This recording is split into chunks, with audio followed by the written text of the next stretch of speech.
जय श्री कृष्ण दोस्तों, मेरा नाम है अजय कृष्णवंशी। हम कच्छावा राजवंश के बारे में पिछले कुछ दिनों से डिस्कस कर रहे थे।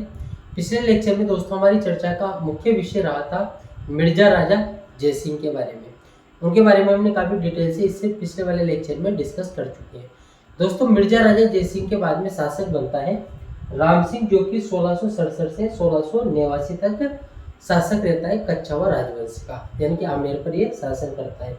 उसके बाद में दोस्तों बिशन सिंह शासक बनता है, जो कि 1689 से 1700 ईस्वी तक कच्छावा राजवंश का शासक रहता है। लेकिन दोस्तों इन दोनों शासकों का हमारी प्रतियोगी परीक्षाओं की दृष्टि से ज़्यादा महत्व नहीं होने के कारण हमने केवल इनका नाम लिखा है और इनका शासन काल लिखा है, ताकि हमारा सीक्वेंस जो चला आ रहा है वो सीक्वेंस नहीं बिगड़े। और दोस्तों आज हमारी चर्चा का मुख्य विषय है सवाई जयसिंह या फिर जयसिंह द्वितीय, जिन्होंने 1700 से 1743 तक शासन किया। ये हमारी चर्चा का आज प्रमुख विषय है। तो हम बिना टाइम वेस्ट किए दोस्तों प्रारंभ करते हैं चर्चा सवाई जयसिंह के बारे में या फिर जयसिंह द्वितीय के बारे में।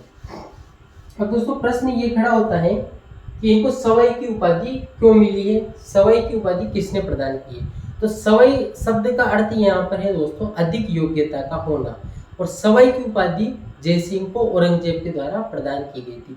इसके अलावा दोस्तों औरंगजेब के द्वारा जयसिंह को माही मरातीब तथा राज राजेंद्र की उपाधि भी प्रदान की गई थी। इसके अलावा दोस्तों मुगल शासक फर्रुखसियर के द्वारा सवाई जयसिंह को या फिर जयसिंह द्वितीय को मिर्जा राजा सवाई की उपाधि प्रदान की गई थी। इसके अलावा दोस्तों मुगल शासक मोहम्मद शाह के द्वारा सवाई जयसिंह को राजाधिराज तथा राज राजेश्वर की उपाधि प्रदान की गई थी। तो थोड़ा लिख भी लेते हैं दोस्तों इसको। सवाई की उपाधि किसने दी भाई? औरंगजेब ने दी थी, ये हमने लिख लिया।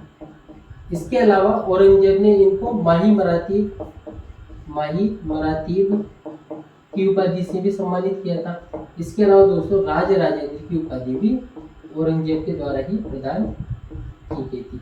इसके अलावा दोस्तों मुगल शासक फर्रुखसियर के द्वारा जयसिंह द्वितीय को मिर्जा राजा सवाई की उपाधि प्रदान की गई। मिर्जा राजा सवाई की उपाधि प्रदान की गई। इसके अलावा दोस्तों मोहम्मद शाह मुगल शासक के द्वारा जयसिंह द्वितीय को राजाधिराज तथा राज राजेश्वर की उपाधि से सम्मानित किया गया। तो ये थोड़ी जानकारी आप ध्यान में रख लेना। इनमें दोस्तों ये जरूर आप ध्यान में रखना कि जयसिंह द्वितीय को सवाई की उपाधि औरंगजेब ने प्रदान की, साथ ही माही मरातीब की उपाधि भी औरंगजेब ने प्रदान की। ये दो आपको विशेष रूप से इनके बारे में जानकारी होनी चाहिए।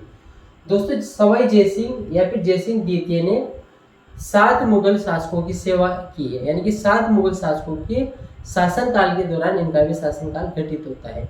उनका नाम भी लिख लेते हैं। एक तो दोस्तों ये औरंगजेब की सेवा में रहा, पहले यहाँ लिख लेते हैं 7 मुगल शासकों की सेवा में रहे। कौन रहे?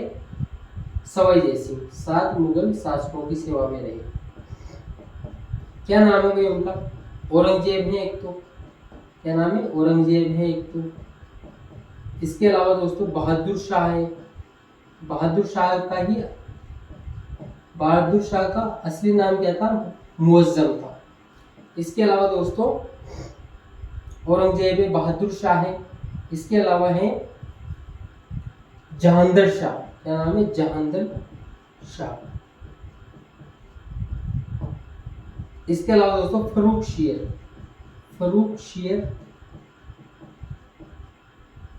इसके अलावा दोस्तों रफी उर दर्जात। इधर लिख देते हैं वजीरुद्दौला। इसके अलावा मोहम्मद शाह।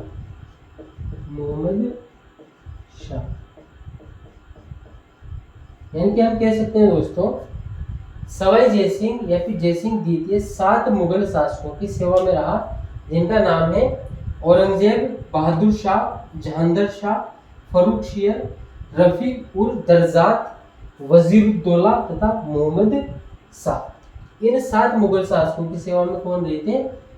सवाई जय सिंह रहे थे। ठीक है, अब हम चर्चा को और विस्तार देते हैं, थोड़ी और चर्चा करते हैं हम सवाई जय सिंह के बारे में। थोड़ा लेक्चर लेंथी हो सकता है, लेकिन सवाई जय सिंह का दोस्तों राजस्थान की अलग अलग कॉम्पिटेटिव एग्जाम में अच्छा खासा महत्व है।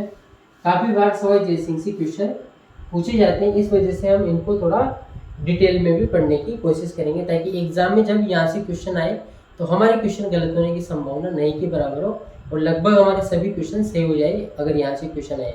लगभग क्या 100% आपके क्वेश्चन सही हो जाएंगे इस लेक्चर को अगर आप पूरा देख लोगे तो। दोस्तों 1707 ईस्वी में औरंगजेब की मृत्यु हुई। 3 मार्च 1707 को औरंगजेब की क्या हो जाती है भाई? मृत्यु हो जाती है। औरंगजेब की मृत्यु हो जाती है। औरंगजेब की मृत्यु होने के पश्चात औरंगजेब के जो पुत्र थे, एक का नाम है दोस्तों आजम और एक का नाम है मुअज्जम। एक का तो नाम है भाई आजम और एक का नाम है मुअज्जम। 3 मार्च 1707 ईस्वी को औरंगजेब की मृत्यु हो जाने के पश्चात उसके 2 पुत्र आजम तथा मुअज्जम के मध्य उत्तराधिकार के लिए युद्ध होते हैं, यानी कि अगला शासक कौन बनेगा। दोस्तों सवाई जय सिंह के द्वारा आजम तथा मुअज्जम के मध्य जो उत्तराधिकार का युद्ध है, इसमें आजम का साथ दिया जाता है, लेकिन उस युद्ध में दोस्तों विजय होती है मुअज्जम की, और मुअज्जम ही बाद में बहादुर शाह के नाम से मुगल शासक बनता है। और सवाई जय सिंह के द्वारा मुअज्जम का साथ नहीं दिया गया था, यानी कि बहादुर शाह का साथ नहीं दिया गया था, तो इसका इनको परिणाम भी भुगतना पड़ता है। सवाई जय सिंह से आमेर का किला या फिर आमेर छीन लिया जाता है, किसके द्वारा? बहादुर शाह के द्वारा सवाई जय सिंह से आमेर छीन लिया जाता है, और उनके जो भाई हैं सवाई जय सिंह के, विजय सिंह, उनको आमेर का शासक बना दिया जाता है। साथ ही दोस्तों आमेर का नाम बदलकर बहादुर शाह के द्वारा इस्लामाबाद या फिर मोमिनाबाद कर दिया जाता है। इसको लिखें क्या? लिख लेते हैं एक बार। इनके मध्य कैसा युद्ध हुआ? उत्तराधिकार का युद्ध हुआ।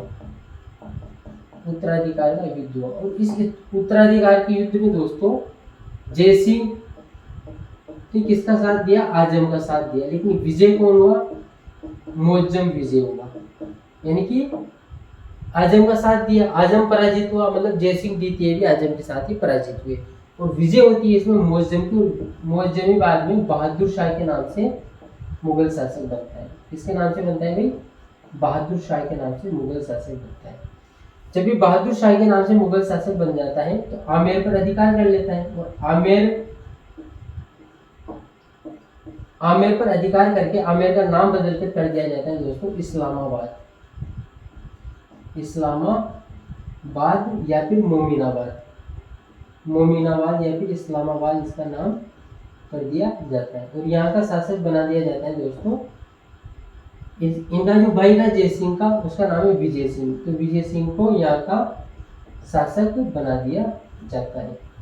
अब सवाई जय सिंह जो कि अत्यधिक योग्यता युक्त शासक थे, अत्यधिक इनमें क्या थी? योग्यता थी, बावजूद इसके इनको शासन से हाथ धोना पड़ता है, और इनके छोटे भाई विजय सिंह को यहाँ का शासक बना दिया जाता है। किसके द्वारा? बहादुर शाह के द्वारा। तब दोस्तों ये जो जय सिंह है ये जाते हैं उदयपुर। कहाँ पर जाते हैं? ये उदयपुर जाते हैं।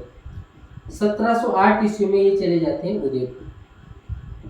देवारी नामक स्थान पर एक समझौता होता है जिसे कहा जाता है देवारी समझौता। यहाँ से राजस्थान के लगभग प्रत्येक कॉम्पिटिटिव एग्जाम में दोस्तों 1708 में जो देवारी समझौता हुआ था वहां से क्वेश्चन पूछे गए हैं। किनके मध्य हुआ था इसकी चर्चा करते हैं। 1707 ईस्वी में देवारी समझौता होता है, और देवारी कहाँ पर? उदयपुर में, यानी कि उदयपुर के देवारी में देवारी समझौता घटित होता है। कौन कौन था इसमें? इसमें दोस्तों मेवाड़ का शासक था, इसमें दोस्तों मारवाड़ का शासक था, और इसमें दोस्तों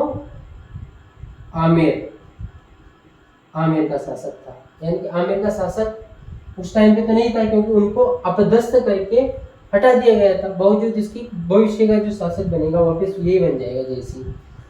मेवाड़ का शासक था दोस्तों इसमें मारवाड़ का शासक था दोस्तों इसमें अजीत सिंह। क्या नाम है? अजीत सिंह। आमेर का शासक है दोस्तों सवाई जय सिंह। आमेर का शासक है सवाई जय सिंह और मेवाड़ का शासक है दोस्तों अमर सिंह द्वितीय, अमर सिंह द्वितीय।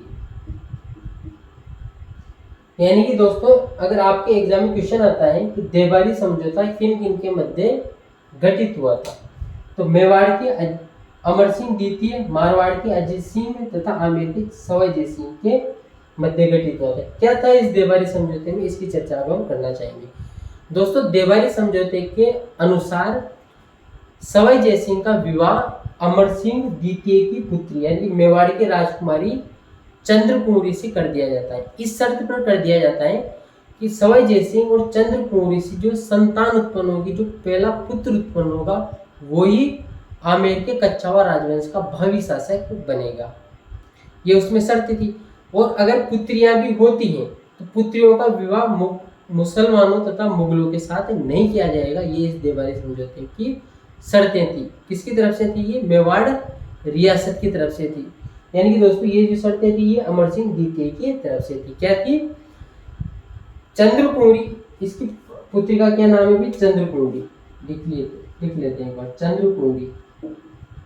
अमर सिंह द्वितीय की पुत्री का नाम है चंद्रकुंवरी। चंद्रकुंवरी का विवाह किसके साथ कर दिया गया? सवाई जय सिंह के साथ कर दिया गया। किस शर्त पर कर दिया गया? कि चंद्रकुंवरी और सवाई जय सिंह के से जो पहला पुत्र उत्पन्न होगा, वही पुत्र आमेर के कच्छावा राजवंश का भावी शासक बनेगा। और पुत्रियों का जो विवाह, पुत्रियां जो उत्पन्न होगी चंद्रकुंवरी से, उनका विवाह मुगलों या फिर मुसलमानों के साथ नहीं किया जाएगा। ये दोस्तों ये देवारी समझौते के अंतर्गत ये शर्तें थी। जब सवाई जय सिंह के द्वारा चंद्रकुंवरी से विवाह कर लिया गया, शर्तों को मान लिया गया, तब दोस्तों मेवाड़ रियासत के द्वारा यानी कि अमर सिंह द्वितीय के द्वारा सवाई जय सिंह का साथ दिया गया वापस अपना शासन स्थापित करवाने में, वापस उनको अपना राज्य दिलवाने में। यानी कि दोस्तों यहाँ से मेवाड़ की सहायता होती है। मेवाड़ की क्या होती है? सहायता होती है। और मेवाड़ की सहायता से सवाई जय सिंह वापिस आमेर का शासक बन जाता है। वापिस कहाँ का शासक बन जाता है? आमेर का शासक बन जाता है। और मुगल शासक के द्वारा भी ये जो शासक बना है इसको स्वीकार कर लिया जाता है। तो ये सारा घटनाक्रम हमने किसके रिगार्डिंग डिस्कस कर लिया? देवारी समझौते के रिगार्डिंग डिस्कस कर लिया। अब हम चर्चा करते हैं दोस्तों, जब ये देवारी समझौता हो जाता है, इनको अपना ये मिल जाता है, अपना वापस राज्य मिल जाता है सवाई जय सिंह को, तो उसके बाद में क्या घटनाक्रम घटित होते, थोड़ी सी चर्चा हम उनकी भी करेंगे। जगह दोस्तों हमारे पास यहाँ पर पर्याप्त नहीं है, इस वजह से मैं इसको हटा देता हूँ ताकि हम नई चीज़ों को व्हाइट बोर्ड पर लिख सकें।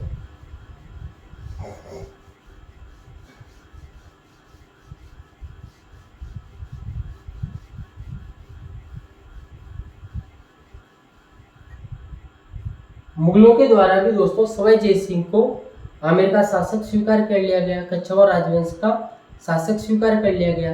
तब मुगलों के द्वारा सवाई जय सिंह को अलग अलग सूबों का सूबेदार बनाया गया।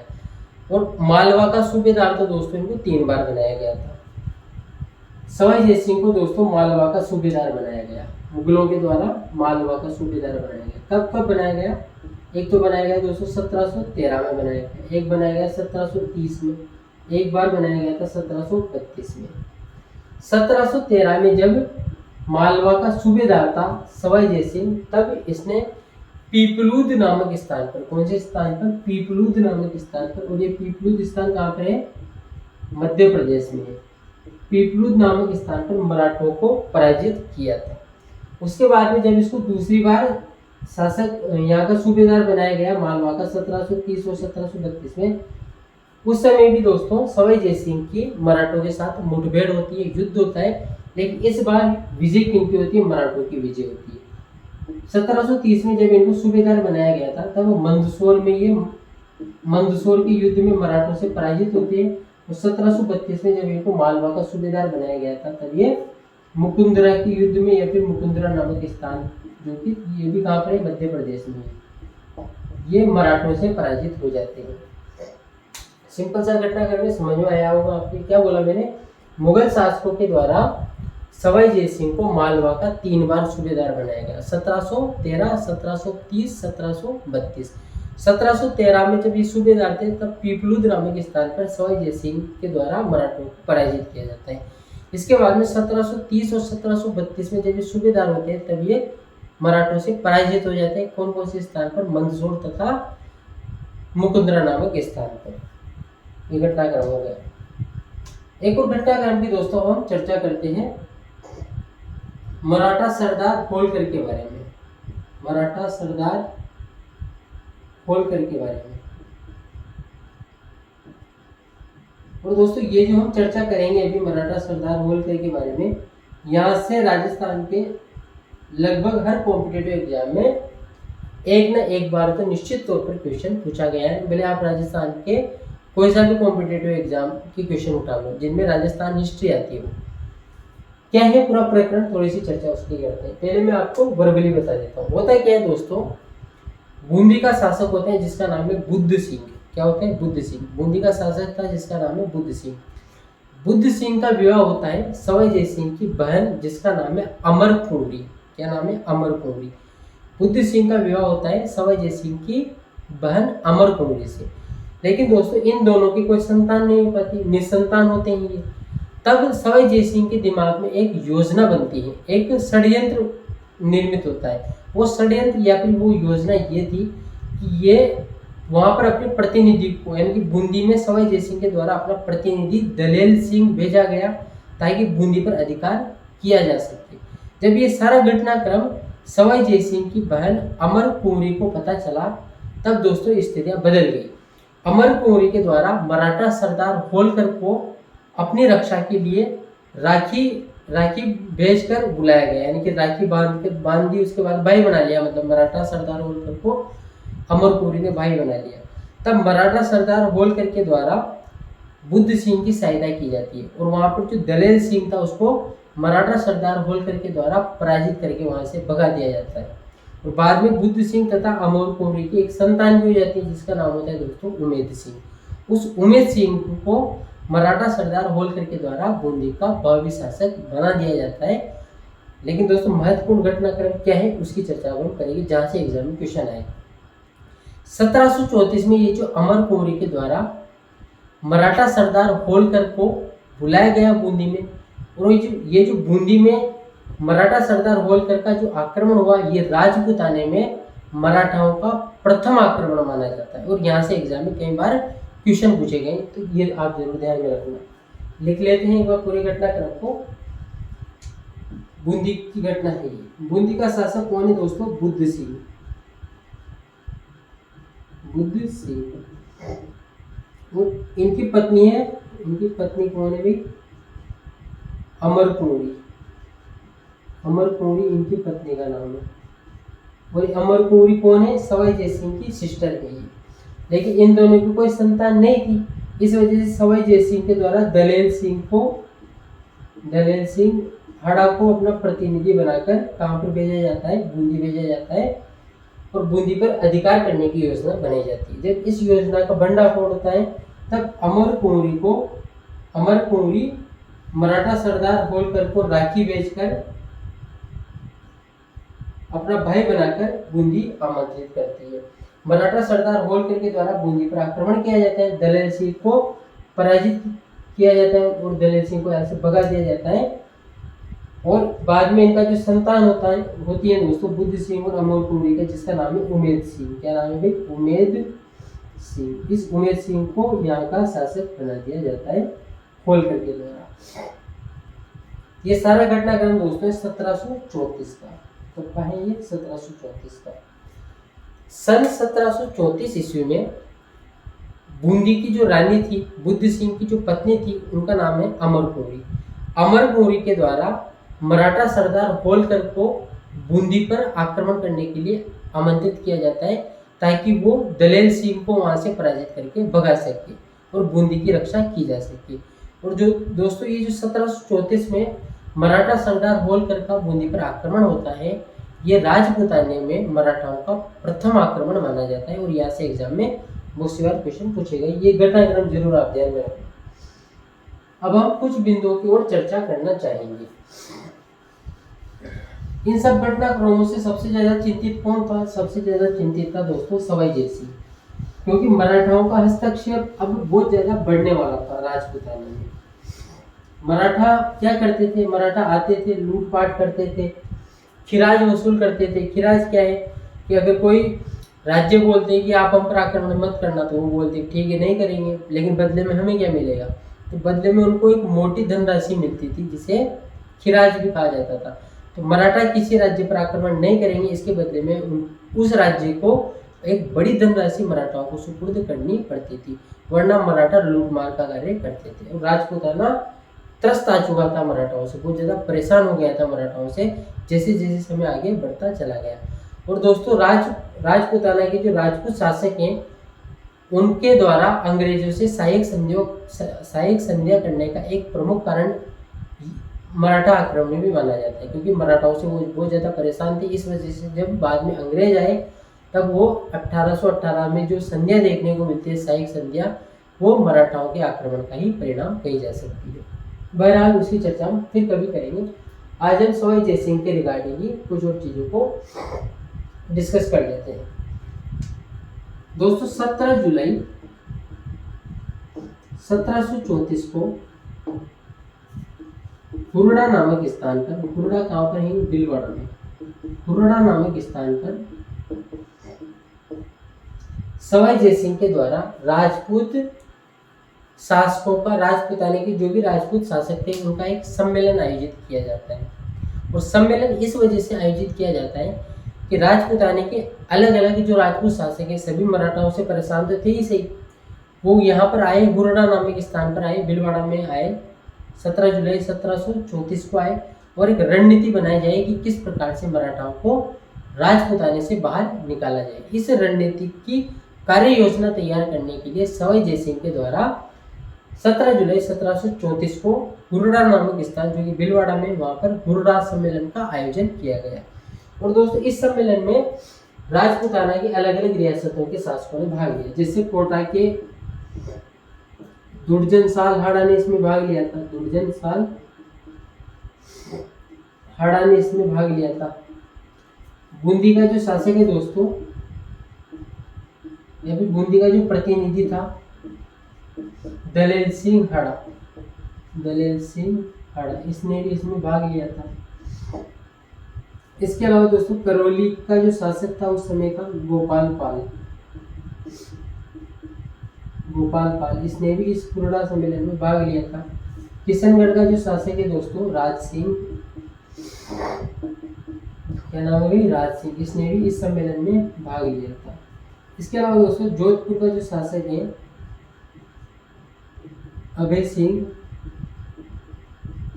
ये भी इस सम्मेलन में आया था। इसके अलावा दोस्तों नागौर का जो शासक है भक्त सिंह,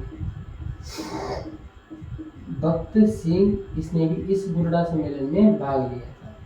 इसके अलावा बीकानेर का शासक जोरावर सिंह भी इस सम्मेलन में शरीक हुआ था, जोरावर सिंह भी इस सम्मेलन में शरीक हुआ था। साथ ही दोस्तों मेवाड़ महाराणा,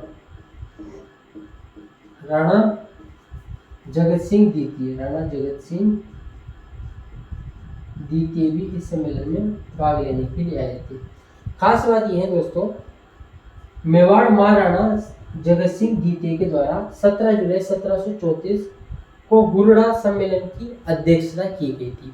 यानी कि एग्जाम में कई बार यहाँ से क्वेश्चन आया है कि हुरडा सम्मेलन की अध्यक्षता किसके द्वारा की गई, तो आपको क्या बताना है, मेवाड़ महाराणा जगत सिंह द्वितीय के द्वारा हुरडा सम्मेलन की अध्यक्षता की गई थी। कौन कौन किन किन राजपूत शासकों ने इसमें भाग लिया।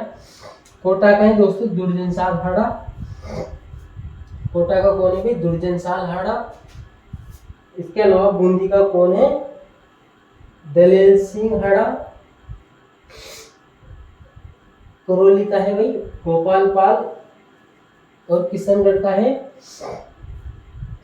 राज सिंह, जोधपुर का है अभय सिंह, नागौर का है भक्त सिंह, बीकानेर का है जोरावर सिंह, और मेवाड़ महाराणा थे इसमें राणा जगत सिंह। और राणा जगत सिंह के द्वारा ही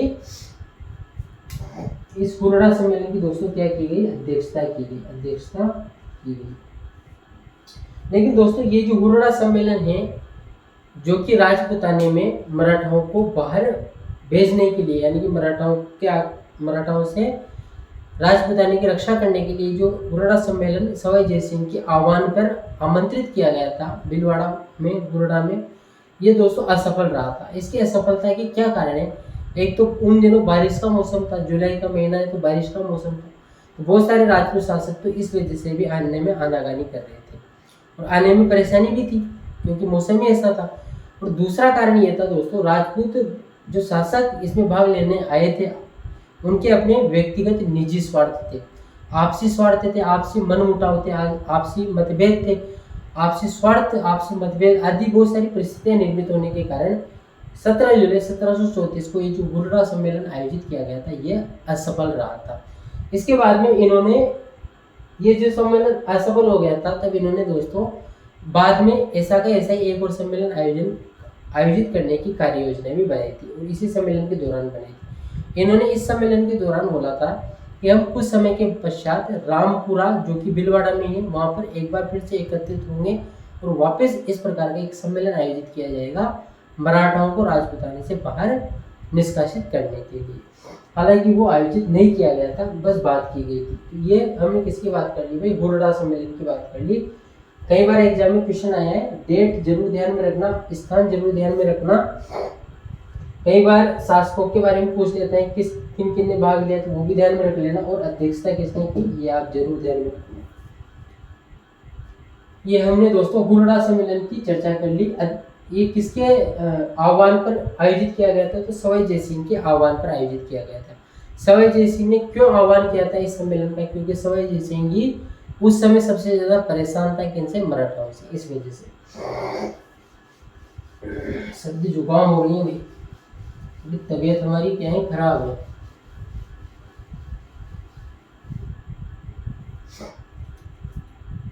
इसके बाद में दोस्तों एक और घटनाक्रम का उल्लेख करना चाहते हैं। 1736 में पेशवा बाजीराव प्रथम के साथ पेशवा बाजीराव प्रथम के साथ सवाई जय सिंह बनोला नामक स्थान कहाँ पर है भाई? अजमेर के पास है। ये अजमेर के पास जो बनोला नामक स्थान है यहाँ पर संधि कर जाता है। क्या संधि होती है?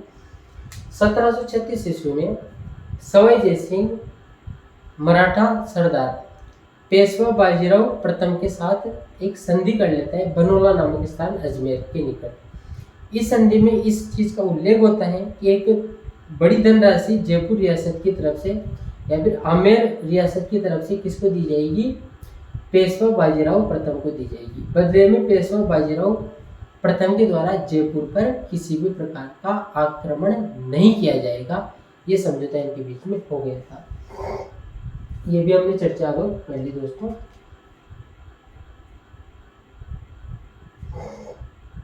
इसके अलावा दोस्तों 1734 ईस्वी में ही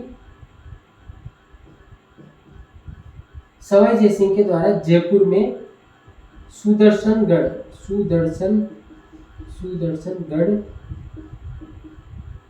किला या फिर नाहरगढ़ या फिर सुदर्शनगढ़ किला बनाया गया मराठाओं से जयपुर की रक्षा करने के लिए। 1734 में सवाई जय सिंह के द्वारा जयपुर में नाहरगढ़ का किला या फिर सुदर्शनगढ़ का किला बनाया गया था मराठाओं से जयपुर को बचाने के लिए। और उसके बाद में तो ये संधि हो ही जाती है। ये हमने चर्चा कर ली दोस्तों मराठाओं से संबंधित।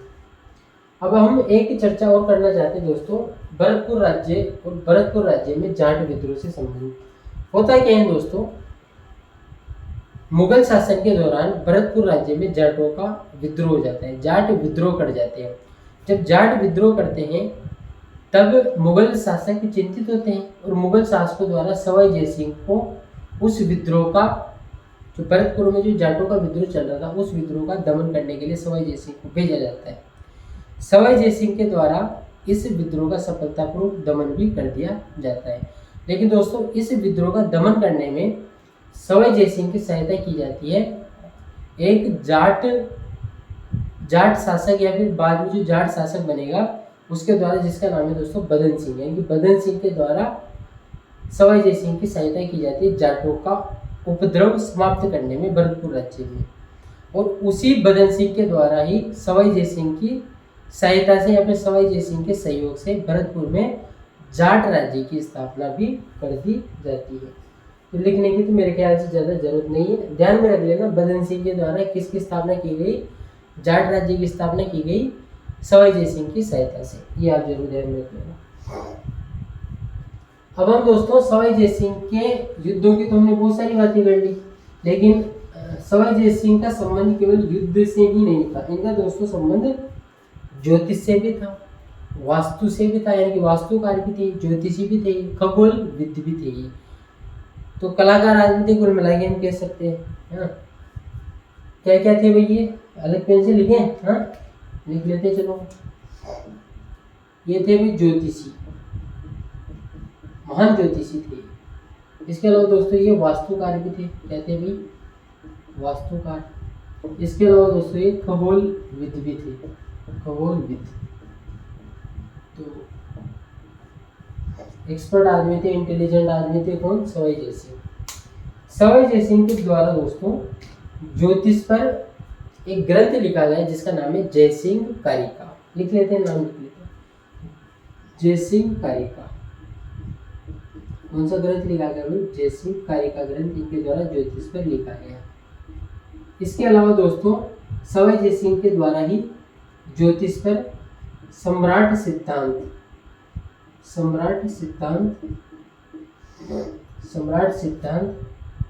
तथा सिद्धांत कौस्तुभ नामक ग्रंथों की रचना की गई। लेकिन सम्राट सिद्धांत और सिद्धांत कौस्तुभ जो ग्रंथ लिखे गए थे सवाई जयसिंह के द्वारा, इसमें इनका जो दरबारी था दोस्तों उसका नाम है जगन्नाथ, उसकी भी इन्होंने सहायता ली या फिर जगन्नाथ ने भी सहायता प्रदान की थी। तो ये सभी ग्रंथ किसने लिखे भाई, सवाई जयसिंह के द्वारा ये ग्रंथ लिखे गए। किस पर लिखे गए, ज्योतिषी पर आधारित हैं ये सभी ग्रंथ। इसके अलावा दोस्तों सवाई जयसिंह के द्वारा जीज मोहम्मद शाही नामक ग्रंथ भी लिखा गया, जीज मोहम्मद शाही नामक ग्रंथ भी लिखा गया। किस वजह से लिखा गया है जीज मोहम्मद शाही ग्रंथ, ग्रह नक्षत्रों की सारणी बनाने के लिए, ग्रह नक्षत्रों की सारणी तैयार करने के लिए ही सवाई जयसिंह के द्वारा जीज मोहम्मद शाही ग्रंथ लिखा गया।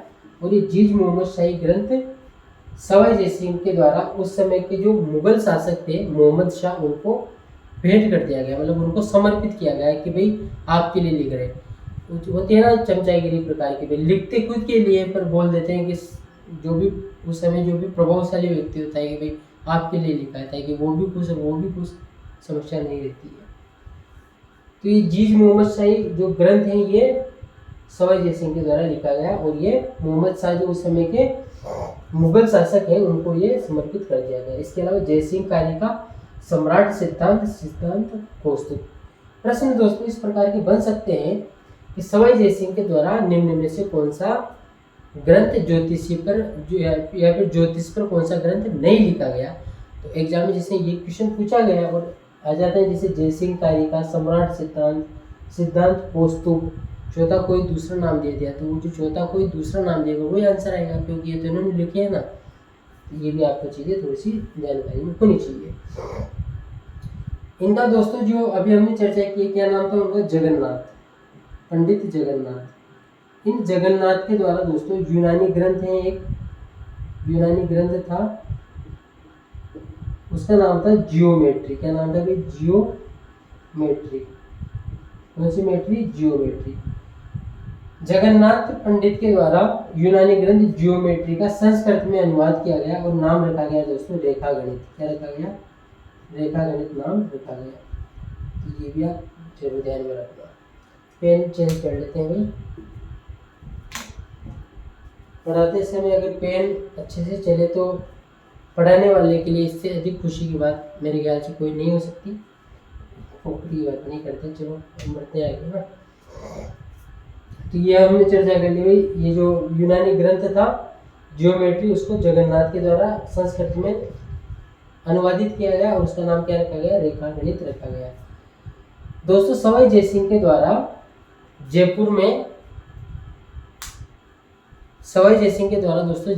में ज्योतिषियों का, यानी कि जो भी ज्योतिष जानते हैं उनका एक बड़ा सम्मेलन भी आयोजित किया गया था। और इस सम्मेलन में दोस्तों फ्रांस का एक व्यक्ति भी आया था, और फ्रांस का जो वो व्यक्ति था वो वास्तुकार, वो ज्योतिष था, बड़ा ज्योतिष था, काफ़ी प्रसिद्ध ज्योतिष था वो। उसका नाम है दोस्तों जेवियर डी सिल्वा। क्या नाम है भाई? जेवियर डी सिल्वा, ये उस ज्योतिषी का नाम है। यानी कि सवाई जयसिंह के द्वारा जयपुर में जो ज्योतिषियों का एक सम्मेलन आयोजित किया गया था आपस में चर्चा करने के लिए, उसमें फ्रांस का ज्योतिषी जेवियर डी सिल्वा भी आया था। और दोस्तों ये जेवियर डी सिल्वा वही है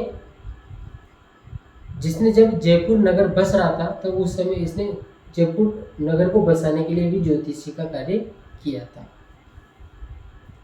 इसके अलावा दोस्तों खगोल के क्षेत्र में क्या किया सवाई जयसिंह ने, उसकी हम चर्चा करना चाहिए। खगोल के क्षेत्र में दोस्तों इनके द्वारा शुद्ध सौर गणनाएं करने के लिए, शुद्ध सौर गणनाएं करने के लिए, शुद्ध सौर गणनाएं करने के लिए सवाई जयसिंह के द्वारा वेधशालाएं निर्मित करवाई गई। खगोल के क्षेत्र में सवाई जयसिंह के द्वारा शुद्ध सौर गणनाएं प्राप्त करने के लिए वेधशालाओं का निर्माण करवाया गया। कितनी वेधशालाएं तैयार की गई इनके द्वारा? 5 वेधशालाओं का निर्माण किया गया। और दोस्तों ये जो वेधशालाएं हैं इन्हीं का क्या नाम है? जंतर मंतर भी है। सर्वप्रथम वेधशाला का निर्माण सवाई जयसिंह के द्वारा जयपुर में करवाया गया। जयपुर में जो जंतर मंतर है वो सवाई जयसिंह ने बनाया था सबसे पहले। उसके बाद में इन्होंने जयपुर में बनाया था, और जयपुर में जो जंतर मंतर सवाई जयसिंह के द्वारा बनाया गया दोस्तों वो सबसे बड़ा भी है और सबसे प्रसिद्ध भी है। इसके अलावा जयपुर का जो जंतर मंतर है, जो वेधशाला है वहाँ की, उसको 2010 में यूनेस्को ने अपनी विश्व धरोहर सूची में भी शामिल किया था। तो वो जानकारी भी हमें होनी चाहिए। लिख लेते हैं एक बार। शुद्ध सौर गणनाएं प्राप्त करने के लिए सवाई जयसिंह के द्वारा दिल्ली, जयपुर, मथुरा, उज्जैन और काशी। काशी मतलब बनारस, वाराणसी, जहाँ से वर्तमान समय में हमारे भारत के माननीय प्रधानमंत्री नरेंद्र मोदी जी क्या है? सांसद है। तो उसी काशी वाराणसी की बात करते हैं। सवाई जयसिंह के द्वारा शुद्ध सौर गणनाएं प्राप्त करने के लिए खगोल के क्षेत्र में 5 वेधशालाओं का निर्माण करवाया गया, जिन्हें जंतर मंतर भी कहते हैं। सर्वप्रथम दिल्ली में करवाया गया था, फिर जयपुर में करवाया गया। और जयपुर में जो वेधशाला है, जो जंतर मंतर है, वो सबसे बड़ा है और सबसे प्रसिद्ध है। और 2010 में उसको यूनेस्को ने अपने विश्व धरोहर सूची में भी शामिल किया था। इसके अलावा दोस्तों मथुरा, उज्जैन तथा काशी में भी सवाई जयसिंह के द्वारा वेधशालाओं का निर्माण यानी कि जंतर मंतर का निर्माण करवाया गया था। यहाँ तक अगर आपके समझ में आ गया हो तो अब हम थोड़ी सी चर्चा जयपुर राज्य की भी कर लेते हैं कि जयपुर का निर्माण कैसे हुआ, कब जयपुर कच्छावा राजवंश की राजधानी बना, थोड़ी सी चर्चा उसकी भी कर लेते हैं। सर्वप्रथम राजधानी कौन सी थी भाई कच्छावा राजवंश की? बताओ, कमेंट बॉक्स में बताओ प्रथम राजधानी कौन सी थी? प्रथम राजधानी कौन सी थी? दूसरी कौन सी थी? तीसरी कौन सी थी, है ना? और चौथी कौन सी है? सारे हम पढ़ चुके हैं सारी चीजों को। अगर आपकी इच्छा हो कमेंट कर दीजिएगा, नहीं हो तो कोई समस्या नहीं है। दोस्तों 1727 ईस्वी में सवाई जयसिंह के द्वारा 1727 ईस्वी में जयपुर की नींव डाली गई, यानी कि जयपुर शहर बसाने की नींव डाली गई। 1727 ईस्वी में 1727 ईस्वी में सवाई जयसिंह के द्वारा जयपुर शहर बसाने की नींव डाली गई। जयपुर शहर बसाने के लिए दोस्तों वास्तुकार चाहिए था, तो वास्तुकार था यहाँ का, जो वास्तुकार था जयपुर शहर बसाने के लिए, उसका नाम है दोस्तों विद्याधर भट्टाचार्य। विद्याधर भट्टाचार्य नाम जरूर ध्यान में रखना, कई बार एग्जाम में प्रश्न आया हुआ है यहाँ से। विद्याधर भट्टाचार्य। और दोस्तों जो ज्योतिषी था उसका नाम क्या है? अभी थोड़ी देर पहले हमने चर्चा की, जेवियर डी सिल्वा। जेवियर डी सिल्वा वास्तुकार का नाम है। ज्योतिषी का नाम है। जयपुर शहर दोस्तों 1729 में बनकर तैयार हो गया था। 9 वर्गों में इसे बसाया गया था और 1734 में जयपुर शहर को कच्छावर राजवंश की राजधानी बना दिया गया था। कौन सी राजधानी बना दिया गया था भाई? चौथी राजधानी बना दिया गया था। पहली कौन सी थी? जम्मू और रामगढ़ थी पहली। किसने बनाई थी? दुले राय ने बनाई थी। उसके बाद में कौन सी थी बताओ? और उसके बाद में कौन सी थी? आमेर थी। आमेर कोकिल देव ने बनाई थी 1207 ईस्वी में। यानी कि आमेर तीसरी राजधानी थी, जम्मू और रामगढ़ दूसरी थी, जयपुर चौथी है। अब आपको बताना है दूसरी कौन सी है। ठीक है भाई, क्या बोला मैंने? 1727 ईस्वी में जयपुर बसाने की नींव डाली गई। वास्तुकार था विद्याधर भट्टाचार्य, ज्योतिषी था जेवियर डी सिल्वा। 1729 में जयपुर बनकर तैयार हो गया था। 9 वर्गों में इसे बसाया गया था और 1734 में जयपुर को कच्छावर राजवंश की राजधानी बना दिया गया था, जो कि अंतिम समय तक जयपुर का जो कच्छावर राजवंश है उसकी राजधानी रही थी जयपुर। 1734 ईस्वी में दोस्तों एक और घटनाक्रम घटित हुआ है, उसकी भी हम चर्चा करना चाहेंगे। 1734 ईस्वी में ही सवाई जयसिंह के द्वारा जयगढ़ किले का निर्माण किसने करवाया बताओ? जयगढ़ किले का निर्माण किसने करवाया? ये थोड़ी तबीयत खराब है भैया आज। जयगढ़ किले का निर्माण किसने करवाया? इससे पिछले वाले लेक्चर में हमने डिस्कस किया था कि जयगढ़ किले का निर्माण किसके द्वारा करवाया गया? मिर्जा राजा जयसिंह के द्वारा करवाया गया। किसके द्वारा करवाया गया भाई? मिर्जा राजा जयसिंह के द्वारा जयगढ़ किले का निर्माण करवाया गया। इस जयगढ़ किले में दोस्तों सवाई जयसिंह के द्वारा जयबाण तोप रखवाई गई। जयबाण तोप का निर्माण करवाया गया। जयबाण या फिर रणबंका तोप का निर्माण करवाया गया। जयगढ़ किले में एक तोपखाना है, उसी तोपखाने में जयबाण या फिर रणबंका तोप, एक ही नाम है इनका, इसका निर्माण करवाया गया। प्रारंभ में ये जो जयबाण तोप थी दोस्तों ये ऐसे रखी हुई थी, लेकिन इसको पहियों पर किसने रखवाया? तो पहियों पर इसने रखवाया था राम सिंह द्वितीय ने। राम सिंह द्वितीय जिनका जिक्र हम बाद के लेक्चर में कर ही लेंगे। राम सिंह द्वितीय के द्वारा इस जयबाण तोप को पहियों पर रखवाया गया था। जयबाण तोप के बारे में खास बात क्या है दोस्तों, उसकी चर्चा हम करना चाहेंगे। जयबाण तोप का युद्ध में कभी भी प्रयोग नहीं हुआ था। जयबाण तोप का युद्ध में कभी भी प्रयोग नहीं हुआ। जयगढ़ किले में ये स्थित है। और दोस्तों जयबाण तोप एशिया की सबसे बड़ी तोप मानी जाती है। क्या बोला मैंने? जयबाण तोप एशिया की सबसे बड़ी तोप मानी जाती है और यहाँ से एग्जाम में क्वेश्चन पूछे गए। एशिया की सबसे बड़ी तोप। जयबाण तोप का निर्माण जो कि सवाई जयसिंह के द्वारा जयगढ़ किले में करवाया गया।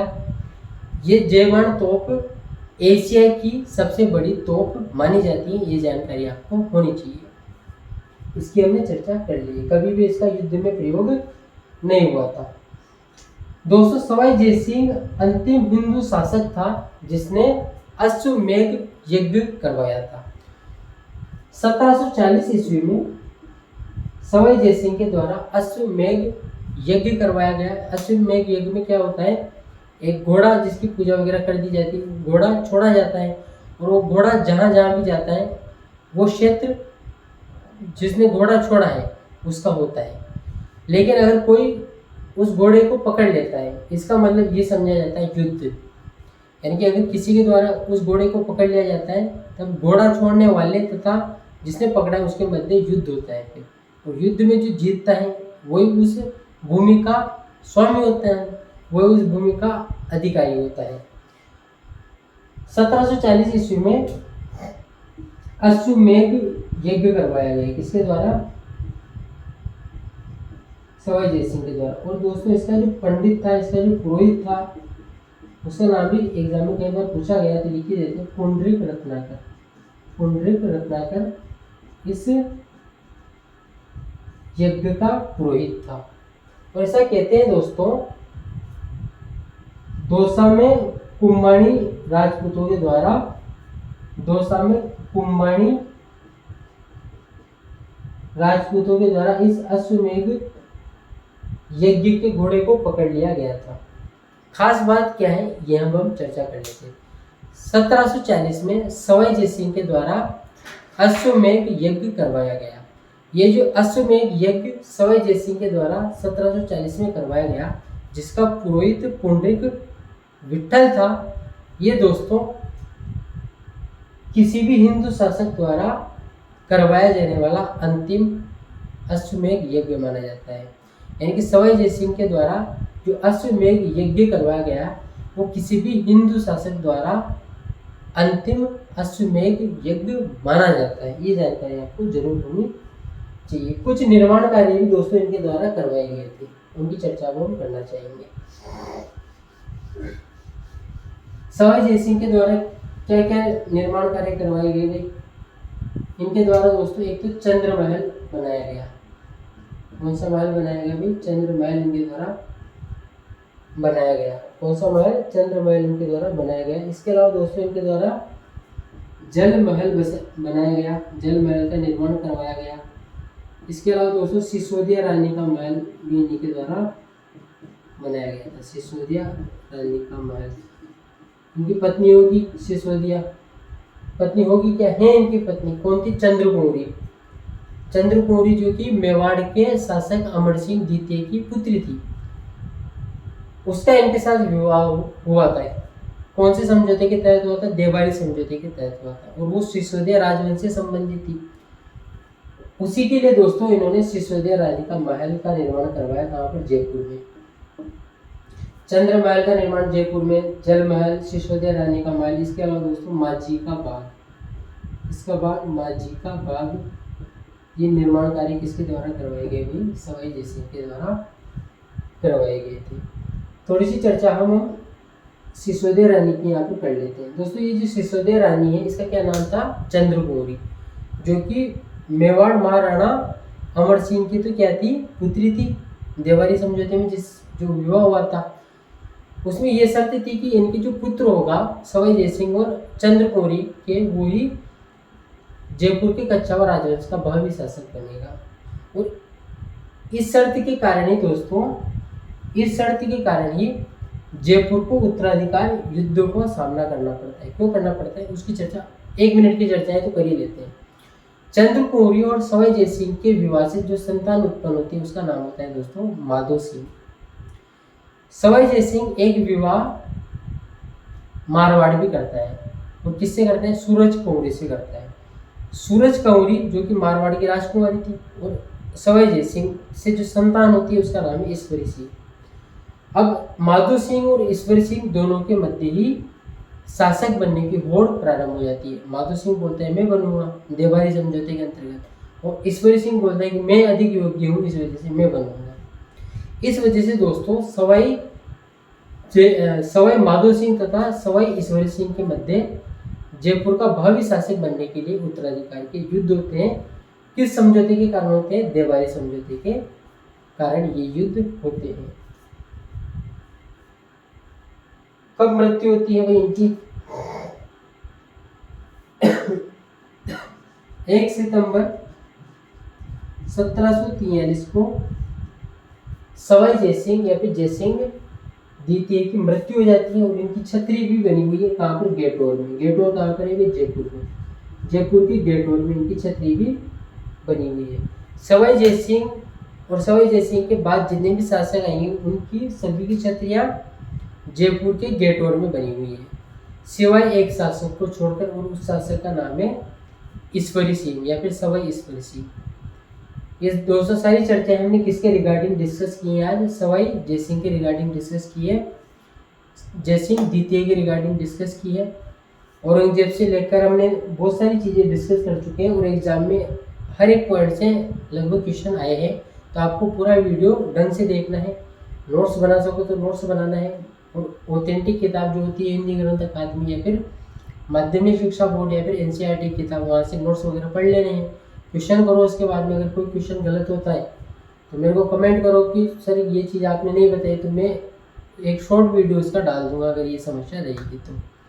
अगर आपने वीडियो को शुरू से अंत तक देखा है तो थैंक यू वेरी मच, धन्यवाद दोस्तों। इसके बाद में हमारी मुलाकात होती है कच्छावा राजवंश के ही एक और या फिर कुछ और शासकों को लेकर नेक्स्ट लेक्चर में। धन्यवाद, थैंक यू।